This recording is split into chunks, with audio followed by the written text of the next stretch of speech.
Hi YouTube, welcome to another edition of Horror Hands, and for this video I'm going to be going through the A to Z of underrated horror movies. I'll be going through the alphabet, and for every letter I'm going to name a horror movie starting with that letter that I think is underrated.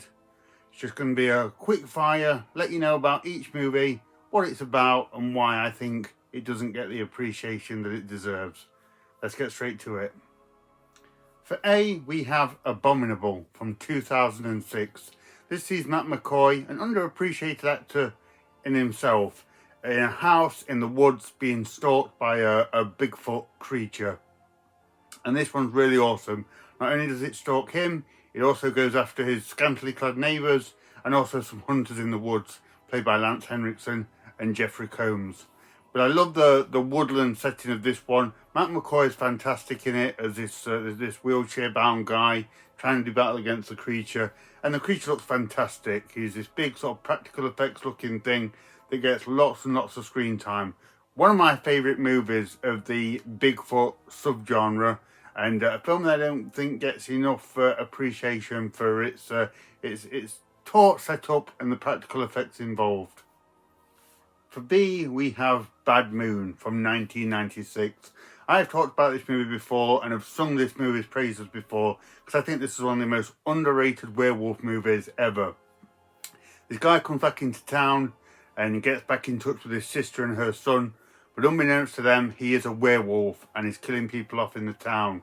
The only person that cottons onto this is the family German Shepherd, and in turn the young kid teams up with the dog to try and stop his uncle, who's a werewolf.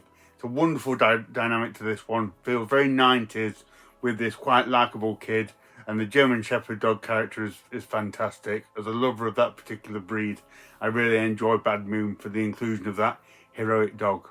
And the werewolf itself is awesome. It's some great practical effects looking werewolf with some great kills. I don't think this one gets enough credit specifically for the awesome looking werewolf that's in this one.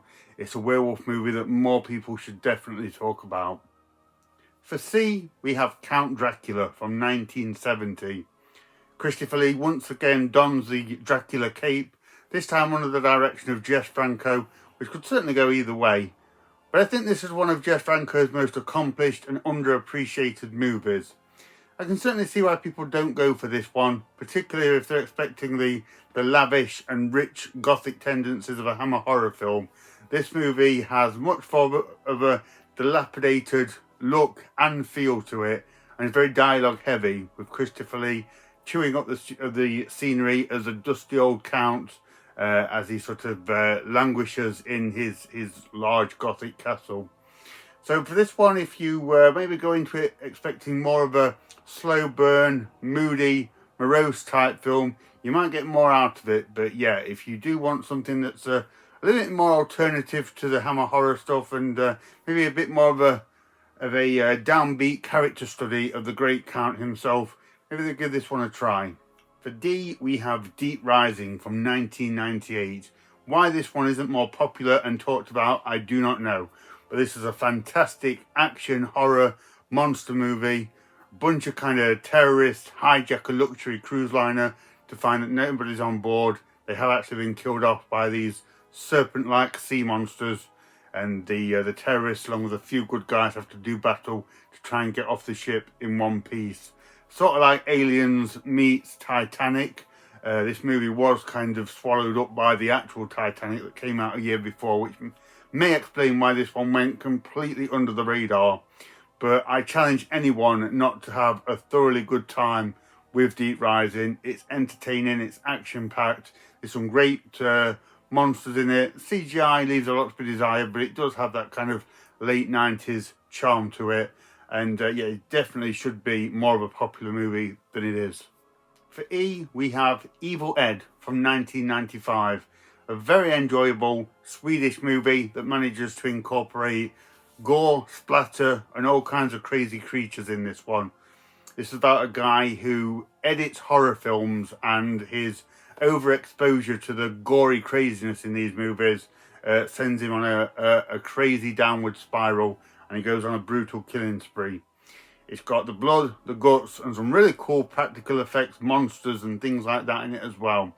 It's a movie that feels like it was made by horror fans for horror fans, and I challenge anyone not to enjoy at least a few elements of this one, as it's got some great nods towards horror and gore in general.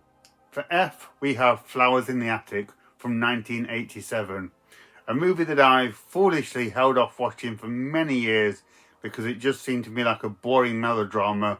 This was such an effective horror film, and one that will elicit a number of feelings and reactions from you that you may not expect from just a standard horror film. Louise Fletcher is this ice-cold grandma character, and it follows a group of children who are isolated up in the attic of this big house, and follows some very, very uncomfortable family dynamics. But this one will make you angry, make you sad, will disturb you at times, and is just very, very accomplished in the way that it messes with your emotions and just throws you into this really shocking, messed up situation. It's one that I don't want to talk too much about or give anything away, but if you like me and kind of thought this might be a bit of a boring waste of time, definitely give this one a try, but be prepared to go there in an emotional sense. Next up is Grizzly from 1976. Easy to dismiss this one as a shameless Jaws ripoff. It is certainly a carbon copy of Spielberg's movie that came out only a year before that. But there's something about Grizzly that I really love, and I find it very accomplished in a number of ways. I think this movie is absolutely gorgeous looking, and the cinematography and the use of the vast woodland setting is fantastic. The bear scenes in it are done really well, and the scenes, although they often do imitate Jaws somewhat, are exhilarating, scary, tense, and I think if you can overlook the similarities to Jaws, this is a really actually well put together movie, and one of my favourite of the Jaws imitators. And actually it's quite fun to see a Jaws movie done on land. So yeah, if you want to see probably the ultimate killer bear movie, definitely check out Grizzly. Next up we have Head of the Family from 1996. One of the best full moon movies in my opinion. On one hand, this is a very kind of silly, lowbrow monster movie following this sort of mutant family. And they get involved with this kind of grifter who comes along and starts blackmailing them. And they do business with him, but he keeps coming back, and this whole kind of web of blackmail and double crossing kind of develops, with the head of the family having to kind of take matters into his own macabre hands. But what I really like about this one is you can enjoy it as just a full-on silly B movie, but I think it's one of the strongest full moon movies in terms of story and narrative, and the way this movie maps out, it's actually quite cleverly done, and has more going on than what the kind of the silly look of this film might suggest. So yeah, Head of the Family is always one that I've found very engaging, and doesn't get enough credit for the way it's written and the way it's put together. For I, we have Immaculate from 2024. One of my absolute favourite movies from last year. This one sees an American girl join a convent in the isolated Italian countryside, and slowly starts to find out that things there are not quite right. Least of all, becoming host to an Immaculate Conception. But this one I think is just one of the most beautiful, lavish looking horror films, and really harks back to some of the Italian movies from the 1970s. The cinematography in this one is just outstanding, and there's some really nice, subtle touches to this one, like the fact that the movie starts to look a bit darker and grimier as it goes on, and this young woman finds out that not everything is as wholesome as what it first appears to be. Some real good thinking behind this one, and I just think it's a fantastic movie, and for a modern film is great. But I also like how it managed to kind of organically capture some of the essences from those old Italian horror films. So yeah, if you want a really good modern horror recommendation, I'd say definitely check out Immaculate. For J, we have Just Before Dawn from 1980. Really good stalk and slash movie set in the woods. These hikers getting killed off by these killers with machetes. I really love the woodland setting and the cinematography in this one. It's got great direction from Jeff Lieberman and a fantastic eerie musical score by the underrated composer Brad Fiedel, which really separates this from other slasher movies. Really gives this this tone of kind of moody isolation deep within the woods. Next up we have Killer Crocodile from 1989, another Italian monster movie, simply about a killer crocodile that starts attacking people in this jungle lake. Now, there's not too much to be had here other than the B-movie crocodile action, but what I really like about this movie, and why I think it should get more credit, is there are some fantastic shots of the killer crocodile, all practical effects, animatronic, and you really see it kind of chomping down on people and attacking folks up and down this river. So it's certainly not a great movie, and it is what it is, but it's definitely worth checking out for some of those killer crocodile effects. For L, we have The Last Shark from 1981. Enzo G. Castellari brings us probably the best of the Italian Jawsploitation movies. The one that feels like it at least tries to have a bit of its own story, whilst kind of riding off the tail hooks of Jaws. It even is the one that features its own mechanical shark rather than just shamelessly stealing scenes from Jaws and National Geographic shots of sharks. It can even rival Jaws' Revenge in terms of its silly factor, where the shark attacks somebody and bites them in half while they're hanging off a helicopter. But yeah, this is one of the most fun and cheesy and just entertaining Jaws rip-offs you'll come across, and one that I always have fun watching whenever I decide to put this one on. For M, we have Man's Best Friend from 1993. Often described as Terminator, but with a dog. This one sees a reporter. She rescues a big Tibetan Mastiff from a research complex, takes him back home to live like a family life. But it turns out this dog has been kind of engineered and enhanced to be this kind of ultimate killing machine. And it takes one of the lab people, played by Lance Henriksen, who's a real badass in this movie. He has to hunt it down. But what kind of sounds like a real sort of crudish killer dog movie, I think is actually very well made. There's some great shots with the dog itself. I've seen in particular when it jumps up the tree and gets the cat. As I say, Lance Henriksen is fantastic in this one. You really kind of believe the guy that he is in this movie. And yeah, some of the action scenes with the dog is fantastic. And it's a movie that I hardly hear anyone talk about, and I'm not too sure why, because like I say, this one is really well made. For N, we have Next of Kin from 1982. A real spooky, supernatural movie that I hear very few people talking about. This one takes place in a big kind of ancestral home, like an old folks home, where there's just spooky goings on. A lot more to it than that, but I think you need to just watch this one and immerse yourself in it and just see the kind of the supernatural events unfold. This one is absolutely oozing with dark, creepy atmosphere and has a really effective sort of old mansion type setting to it. Really good movie. It doesn't get the plaudits that it deserves. For O, we have Oculus from 2013. This is a movie that came out and did do quite well and gets a lot of good reviews, but you really have to seek them out. Didn't really do anything upon its release and sort of fell by the wayside, which again I never understood why. This one is about kind of a supernatural mirror which harbours these evil spirits and is involved in the deaths of numerous people, and this young brother and sister are trying to get to the bottom of it. But again, if you want to see a really effective movie, it's scary, it's tense. I really love this idea of a haunted mirror. That seems quite a bit different for sort of modern horror. So yeah, you want to see something like that, definitely check out Oculus.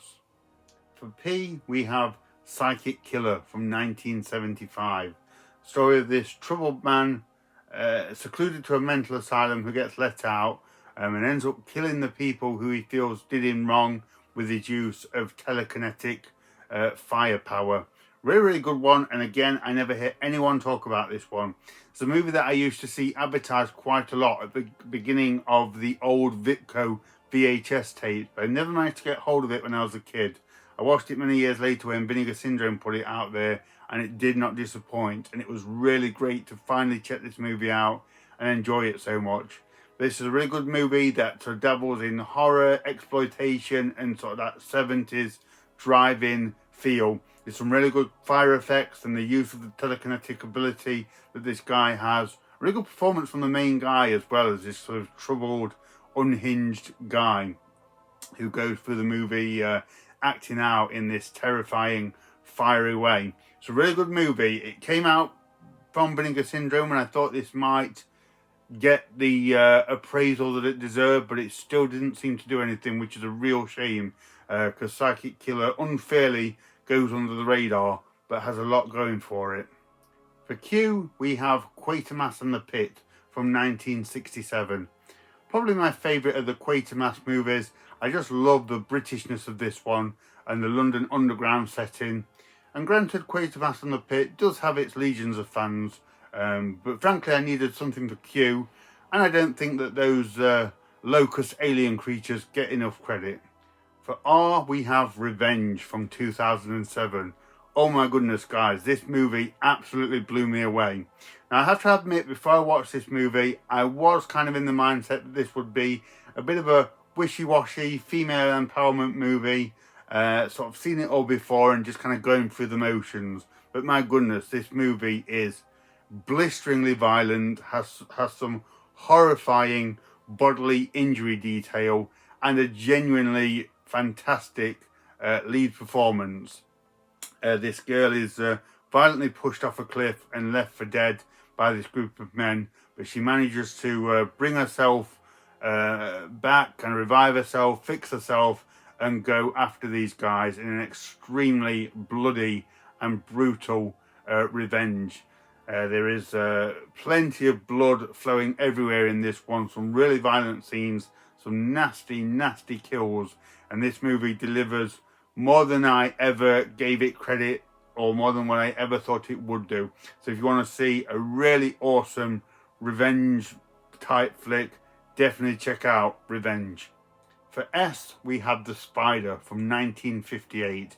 Had to get some 1950s creature features on this list somewhere. And this one is kind of just a standard 50s monster movie. Giant spider in a cave, unsuspecting townsfolk wandering for whatever reason and get chomped on or webbed up by this giant monster, and kind of the army have to go in and do battle and try and kill the spider. I like it for its 50s simplicity. The spider is great. The spider effects in it are really good.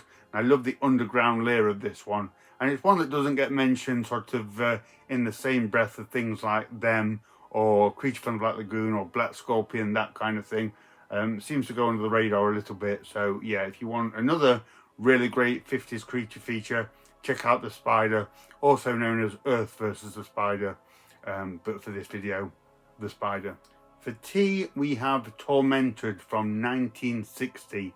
A very moody, spooky ghost story set in and around the sea and the beach and the ocean. It's a really fantastic setting for this one. This guy is dealing with his estranged wife or girlfriend that's trying to blackmail him, but she falls to her death into the ocean, but comes back as a ghost to haunt him. So really, really great, brooding, supernatural ghost story, this one. Again, hardly hear anyone ever talk about it. No one mentions how good this one is, and it really is an effective little ghost story that more people should check out. For you, we have Unfriended from 2014. And I really like how this one kind of harnesses a more modern format in terms of it taking place entirely over a computer screen through like live streams or chat rooms or whatever it is. I don't really do social media myself, so it actually took me a while to understand what was going on in the movie. But once I grasped it, I thought it was a very effective and engaging horror movie. And I think Unfriended deserves some praise for really kind of harnessing and using that modern way that people interact with each other and creating such an effective horror film. It was very refreshing to see, and personally I had not seen anything quite like that until watching this movie. For V, we have Valentine from 2001. A really cool slasher movie that still kind of exists in sort of the 90s Scream, I Know What You Did Last Summer kind of camp. This one, of course, utilising the Valentine's tradition. I really like how this one plays out. I like how there's a big mystery around who the killer is. It's got some great like almost forgotten 90s stars in it now, which I don't mean as in a disrespectful way. It's great to see them when you go back and watch this film. I really love the look of the killer with that. I don't know what it is, like an angel mask or something like that, and the bow. A really cool looking killer, and again one that doesn't seem to get loaded up in the same way that like Scream or I Know What You Did Last Summer gets, but this one is not far behind it in terms of quality and certainly in terms of enjoyability. For W, we have Wind Chill from 2007. Another movie that I put off watching for a long time because it just didn't seem to appeal to me. But again, I really enjoyed this one when I watched it. It's another real gloomy, dark, snowbound set movie. Emily Blunt's trying to drive home in the snow, and she falls into this sort of ghostly predicament where there's these spirits out on the highway. She breaks down and they're like haunting her and messing with her and things like that. Some really cool looking ghost creatures in this, and I love the ice cold setting of this one. It's a really effective movie, and yeah, one that I've seen a few times now, and I'm always immersed in this one, in both the horror aspects and just the cold environment that it creates. So yeah, another effective movie that I think just somewhat misses out on in terms of a critical aspect, and perhaps more people watching it and giving the plaudits that it deserves. For X, we have Xtro 3 from 1995. This one I like because it's just a fun movie. Kind of moves away from sort of the dark, gross out violence of Xtro 1. It feels much more like a kind of a sci-fi channel type movie. These soldiers on this alien planet battling the Xtro monster. The alien in this one is pretty cool looking. It's all practical effects, I believe, and you see it quite a bit. But yeah, I just kind of love the kind of the B-movie soldier action elements of this. They actually probably work for me maybe a bit more than the kind of the gross out aspects, and certainly the absolutely crazy random aspects of the first Xtro movie. If you want sort of just simple B-movie action horror sci-fi, Xtro 3 is an enjoyable one. For Y, we have Yummy from 2019, taking place in an Eastern European plastic surgery hospital. This young couple, they go there and they find themselves in the midst of a violent zombie epidemic. And yeah, it's as crazy as it sounds. It's kind of fun, it's funny, it's gory, it's violent. There's times when it will take you by surprise because something actually quite serious or shocking happens. Some great looking zombies and zombie effects in this one. And again, I keep saying it, this one just seemed to go under the radar and didn't make that much of a splash when it came out. But I enjoyed the heck out of this one and thought it was a real effective zombie film, and even did a couple of things that I'd not seen very much. I also like the hospital setting in this one as well. And for Z, we have Zombie Holocaust from 1980, an absolute trash masterpiece, a seminal zombie and cannibal movie, but never really gets mentioned in either of those genres. It's always things like Zombie Flesh Eaters, Cannibal Holocaust, but never really Zombie Holocaust. And I'm guilty of that as well. I didn't talk about this movie all that much, but it's an absolute blast from start to finish. Very gory, very cheesy, takes elements of zombies and cannibal movies and does them really well. Gives us all the usual gut-munching craziness.